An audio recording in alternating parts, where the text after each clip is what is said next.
Dalam beberapa minggu ke depan kita akan belajar tentang pembaharuan pikiran sampai kita menjadi dewasa dan bertumbuh di dalam Kristus, mengalami kedewasaan di dalam Kristus.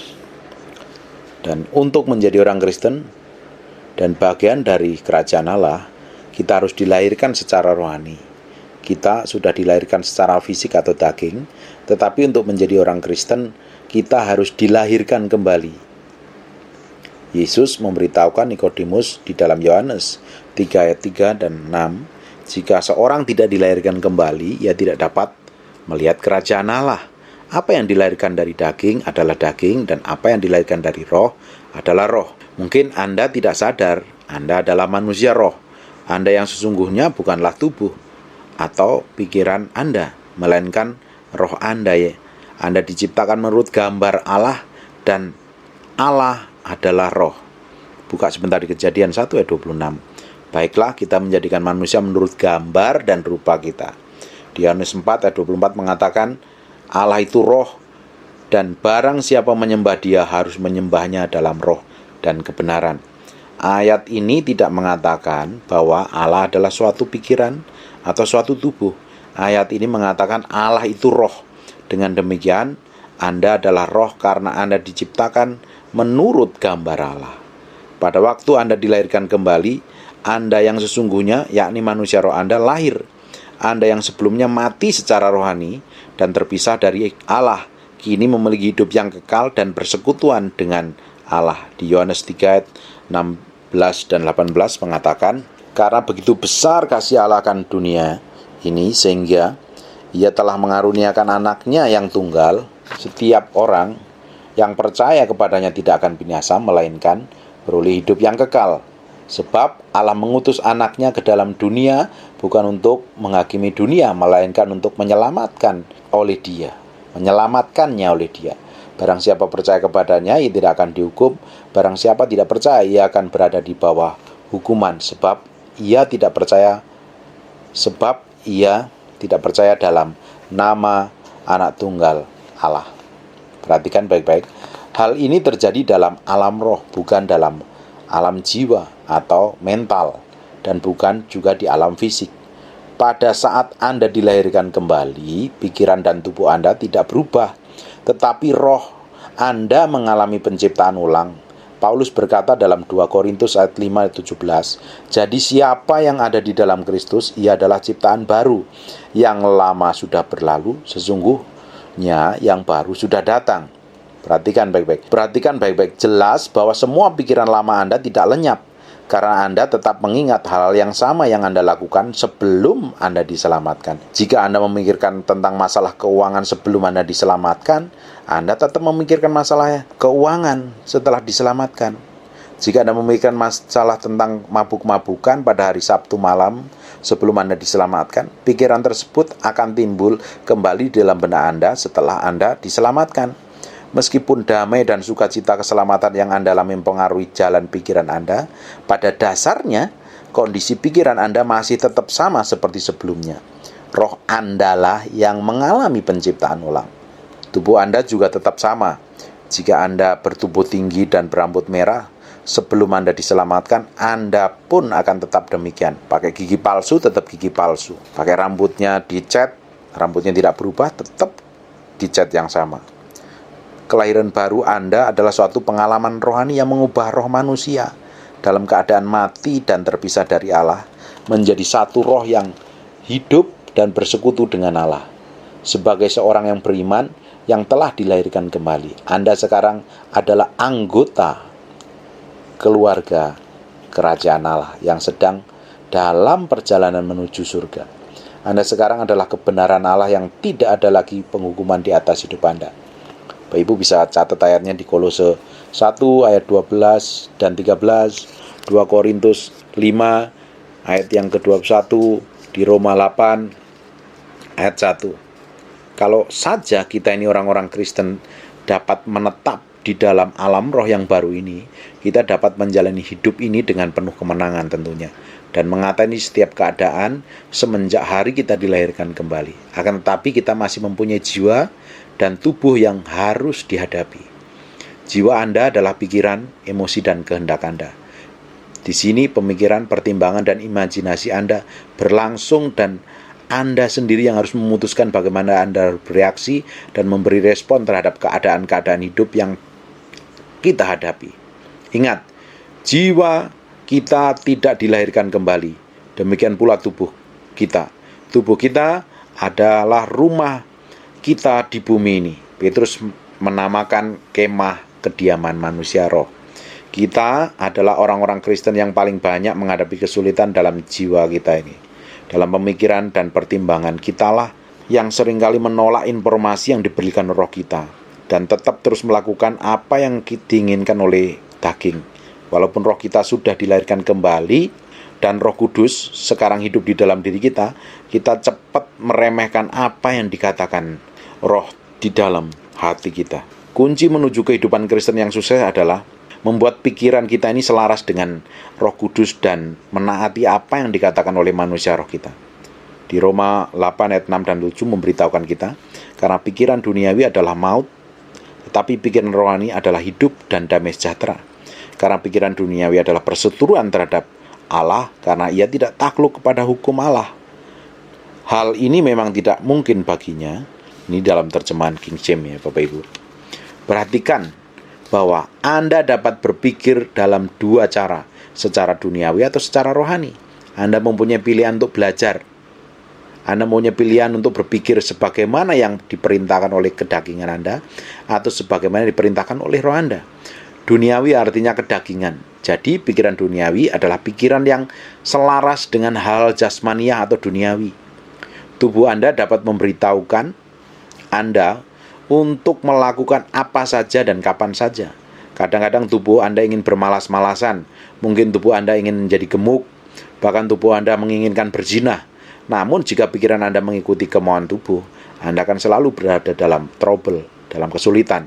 Karena tubuh Anda belum ditebus. Di Roma 8 ayat 23 mengatakan, kita juga mengeluh dalam hati kita sambil menantikan pengangkatan sebagai anak, yaitu penebusan tubuh kita. Tubuh kita berhubungan dengan dunia, di mana setan masih berkuasa sebagai Tuhan. Di 2 Korintus 4 ayat 4 mengatakan, iblis yang menjadi ilah bagi dunia yang jahat ini telah membutakan orang itu, sehingga ia tidak dapat melihat cahaya kemuliaan Injil yang menyinari dia, atau mengerti berita mengherankan yang kami sampaikan mengenai kemuliaan Kristus, yaitu Allah. Ilah dunia ini adalah setan, dapat menyerang kedagingan kita dengan berbagai macam pikiran yang negatif. Tetapi jika pikiran kita ini rohani, tidak duniawi, kita tidak akan mengizinkan serangan-serangan setan mempengaruhi kita. Di Roma 8 ayat 5 dan 6 memberitahukan kita, sebab mereka yang hidup menurut daging memikirkan hal yang dari daging. Mereka yang hidup menurut roh memikirkan hal yang dari roh. Karena pikiran duniawi adalah maut, tetapi pikiran-pikiran rohani adalah hidup dan damai sejahtera. Pikiran rohani adalah pikiran yang selaras dengan roh Allah dan firman Allah. Pikiran rohani adalah pikiran yang telah diperbaharui. Cara-cara berpikir yang lama telah dibuang dan digantikan dengan pola pemikiran yang baru. Kebanyakan orang beriman yang telah dilahirkan kembali belum pernah diajarkan tentang bagaimana memperbaharui pikiran mereka. Sehingga pikiran mereka selalu membuat mereka berada dalam dilema yang tidak ada habis-habisnya. Mereka mengasihi Tuhan dan mereka akan ke surga, tetapi mereka tidak menikmati hak-hak istimewa yang mereka miliki sebagai orang Kristen sekarang ini. Seandainya yang perlu kita lakukan hanyalah memperoleh keselamatan dan kemudian menunggu sampai kita tiba di surga untuk menerima harta kekayaan Allah, kita tidak akan membutuhkan Roh Kudus sekarang ini. Kita tidak akan membutuhkan senjata-senjata peperangan yang kita butuhkan sekarang ini. Tahukah Bapak Ibu, Allah ingin agar kita menerima kehidupan yang berkelimpahan sekarang juga. Namun kita hanya bisa melakukan hal ini apabila kita berpikiran rohani. Pikiran duniawi adalah musuhnya yang bertentangan dengan Allah, tetapi pikiran rohani adalah hidup dan damai sejahtera. Berapapun banyaknya doa, pengakuan dan syafaat yang Anda lakukan, kalau pikiran Anda kacau, balau, Anda tidak akan mendapat hal-hal yang Anda inginkan. Perhatikan bahwa Paulus mengatakan pikiran duniawi itulah perseteruan dengan Allah. Dalam Roma 8 ayat 8 Paulus melanjutkan, mereka yang hidup dalam daging tidak mungkin berkenan kepada Allah. Pikiran rohani selalu sesuai dengan firman dan roh Allah. Misalnya, Anda mungkin sedang mengalami tekanan keuangan sekarang ini.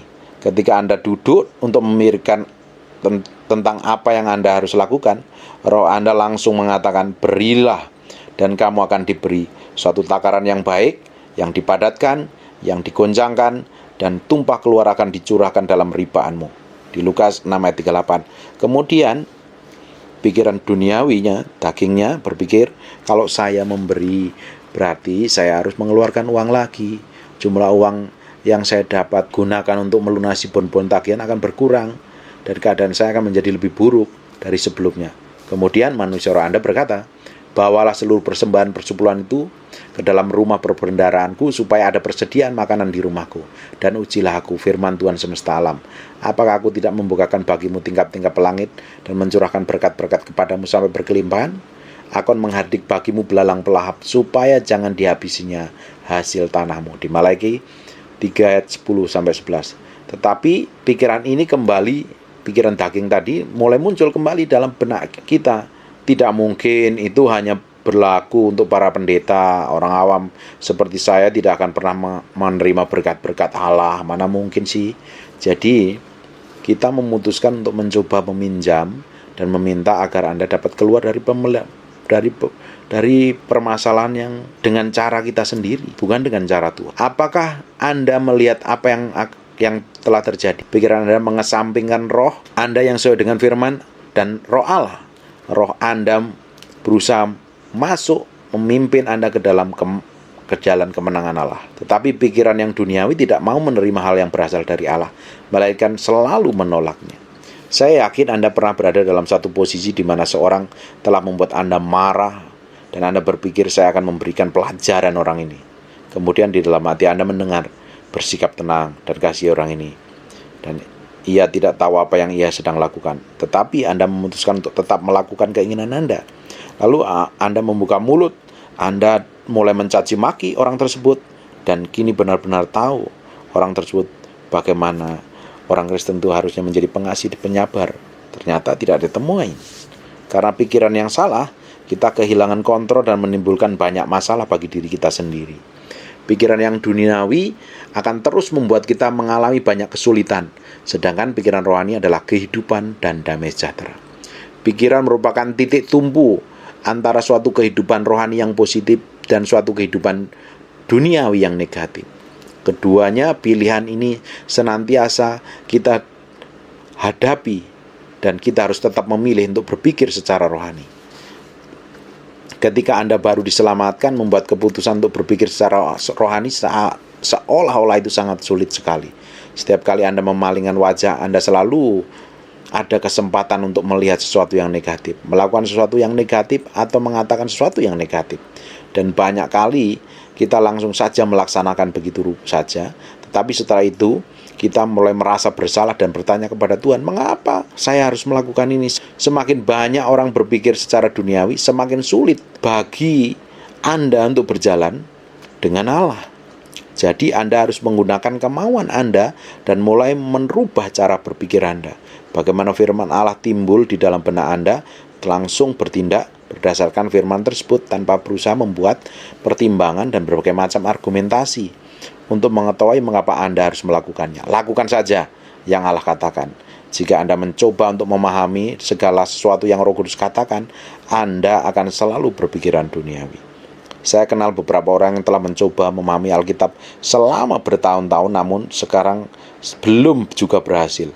Keadaan mereka sekarang sama bodohnya, atau bahkan lebih bodoh daripada ketika mereka mulai usaha mereka untuk belajar firman. Untuk menjadi seorang manusia yang berpikiran rohani, Anda harus bertindak dan berpikir sesuai dengan firman Allah. Entah Anda memahaminya atau tidak, jika Alkitab mengatakan oleh bilur-bilurnya kamu telah sembuh, di 1 Petrus 2 ayat 24, berpikir saja, dan saya percaya saya sudah sembuh, dan bertindak sebagai orang yang sudah sembuh tanpa menghiraukan apa Anda memahami atau tidak. Jika Alkitab mengatakan saya dapat melakukan segala perkara karena kehendak Allah dan pertolongan Kristus di Filipi 4 ayat 13, berpikir dan bertindak seperti orang yang dapat melakukannya. Jika Alkitab mengatakan beri dan kamu akan diberi, bertindaklah sesuai dengan ayat itu dengan tidak mempedulikan keadaan Anda. Di Efesus 2 ayat 8 dan 9 memberitahukan, sebab karena kasih karunia kamu diselamatkan oleh iman. Itu bukan hasil usahamu, tetapi pemberian Allah. Itu bukan hasil pekerjaanmu. Jika ada orang yang memegahkan diri, Anda tidak bisa menyempurnakan keselamatan roh Anda. Anda tidak bisa menambah keselamatan. Anda tidak bisa membuatnya menjadi lebih baik. Anda tidak bisa melakukan apapun juga terhadap keselamatan roh Anda selain menerimanya. Keselamatan adalah suatu pemberian, bukan hasil pekerjaan. Sayang sekali, banyak orang menjadi bingung dan berkata, "Oh, saya sudah diselamatkan oleh iman, bukan oleh perbuatan. Jadi, saya tidak perlu melakukan apa-apa. Saya tidak akan memberikan perpuluhan, itu perbuatan. Saya juga tidak akan mempelajari Alkitab, itu juga suatu perbuatan. Saya tidak akan berdoa, itu juga perbuatan. Allah lah yang mengurus semuanya, itu bagi saya. Saya diselamatkan oleh kasih karunia melalui iman."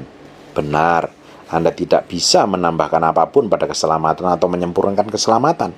Namun Anda masih mempunyai suatu jiwa dan suatu tubuh. Dan tubuh dan jiwa Anda tidak diselamatkan oleh kasih karunia melalui iman. Keduanya diselamatkan oleh perbuatan Anda. Orang Kristen tidak bisa mengarungi kehidupan sambil berkata, "Saya diselamatkan oleh kasih karunia. Puji Tuhan, saya tidak perlu melakukan apapun juga." Yakobus berkata, iman tanpa perbuatan adalah iman yang kosong. Iman yang kosong artinya mati, tidak dapat menyelamatkan Anda. Roh kita diselamatkan oleh kasih karunia melalui iman, sempurna, selesai, sekali untuk selama-lamanya, terjamin di dalam kekekalan secara rohani. Tetapi, perhatikan baik-baik, Anda juga memiliki jiwa dan tubuh, dan keduanya tidak diselamatkan dengan cara yang sama seperti roh kita diselamatkan. Melalui proses peremukan yang terjadi, itu bagian kita akan menuju kesempurnaan sama serupa dengan Yesus Kristus Tuhan. Amen. God bless you.